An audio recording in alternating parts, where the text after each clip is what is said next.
Hello everyone, मैं M D Yadav and आप देख रहे हैं सूर्योदय सक्सेस पॉइंट। आज के इस वीडियो में हम सॉल्व करने वाले हैं कक्षा 10 की गणित की प्रश्नावली 13 का प्रश्न।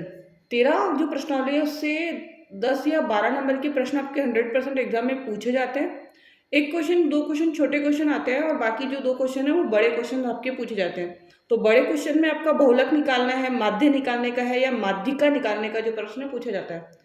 क्योंकि बहुलक का जो प्रश्न है वो आपके हर एग्जाम में पूछा जाता है, तो ये बहुलक वाला और माध्य वाला जो है वो इम्पोर्टेंट है। तो आज हम सीखेंगे इसमें बहुलक निकालना। ठीक है, बहुलक निकालने का जो प्रश्न है वो इम्पोर्टेंट है आपके बोर्ड एग्जाम के लिए।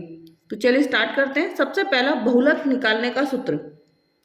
बहुलक निकालने का सूत्र, तो सूत्र तो हमें इसका याद करना ही होगा। ठीक है, और सूत्र क्या होता है वो देख लेते हैं अपन पहले। L plus F1 minus F0 बटा 2F1 minus F0 minus F2। F1 minus F0 बटा 2F1 minus F0 minus F2, और इनटू में क्या आएगा इसका H। ये जो है हमारा बहुलक निकालने का सूत्र है। इम्पोर्टेंट है क्योंकि हो सकता है आपको अबसद में मतलब एमसीक्यू वाले क्वेश्चन में पूछा जा सकता है। हो सकता है आपको फिल इन द ब्लैंक में भी दे दे ये क्वेश्चन, या एक नंबर के जो क्वेश्चन आते हैं उसमें भी आपको ये बहुलक निकालने का जो सूत्र है वो आपको पूछा जा सकता है। ठीक है ना। अब सबसे पहले हमने सूत्र तो लिख लिया, अब हमें क्या करना होगा, तो ये जो सूत्र में जो भी संख्या हमने यूज ली है, जो भी अपन ने वैल्यूज निकाली, उनकी वैल्यूज हमें निकालनी पड़ेगी।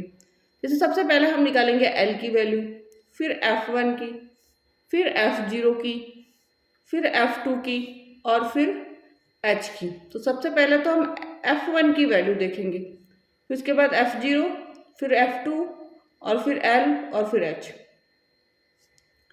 अब सबसे पहले F1 कितना है 9। F1 कितना है 9। अब 9 है कैसे पता चला, तो सबसे देख लीजिए बारंबारता में जो सबसे अधिक बारंबारता है वही क्या होगी F1 होगा। तो यहाँ पे सबसे अधिक जो है 10 है, सॉरी कितना है 10, सबसे अधिक 10 है, तो यहाँ पे F1 कितना होगा 10। ठीक है ना, F1 कितना होगा 10। अब मैंने इधर वाली संख्या को भी सर्कल किया है और इधर वाली संख्या को भी सर्कल किया है। तो जो ठीक पहले वाली होगी वो तो होगी F0, और ठीक बाद वाली जो होगी वो होगी F2। कितनी होगी F2। ठीक है ना, तो पहले वाली F0, बाद वाली F2। और ये जो बहुलक वर्ग है हमारा बारंबार 30 से लेकर 35 है। तो सबसे पहले F0 कितना आया था 9, F2 कितना आया था 3, L कितना है, तो बहुलक वर्ग के जो निम्न सीमा है मतलब 30, H कितना है 5। यहाँ तक तो हो गया हमारा।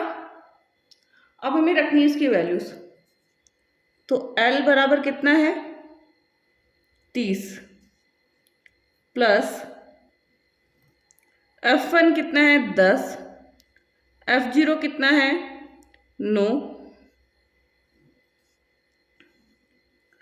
2F1 कितना है, 2 इंटू F1 कितना है 10, माइनस F0 कितना है 9, माइनस F2 कितना है 3। सॉल्व कीजिए आगे। 30 ऐसा कैसा, प्लस 10 में से इंटू में आप H भी रखिए 5, तो 10 में से 9 गया 1, इंटू में 5। अब 2 को 10 से किया 20, 20 में से 9 घटाइए, 20 में से यदि हमने 9 घटाया तो 11 बचेंगे, और 11 में से फिर 3 घटा देंगे तो हमारे पास कितना आएगा 8। कितना आ जाएगा 8। ठीक है ना, तो हमारे पास है 30 प्लस 5 एकम 5, और 5 में 8 का भाग देंगे तो 8 छंग 0 लगेगा, 0.8 छंग 48, बचेगा 2, 8 दूनी 16, बचेगा 4, 8 पंजे 40, तो 625। तो प्लस करेंगे तो इसका आंसर आ जाएगा 30.625। कितना आ जाएगा 30.625 हमारा इसका क्या आ जाएगा बहुलक आ जाएगा। ठीक है, तो अच्छा क्वेश्चन है, एक इम्पोर्टेंट भी है आपके एग्जाम के लिए। एंड पूरा क्वेश्चन आपको यदि समझ में आ गया तो प्लीज़ इस वीडियो को लाइक एंड शेयर जरूर कीजिए, चैनल को सब्सक्राइब करें, साथ ही बेल आइकन को प्रेस करें जिससे कि अगले आने वाले वीडियो का नोटिफिकेशन आपको प्राप्त हो जाए। Thank you so much.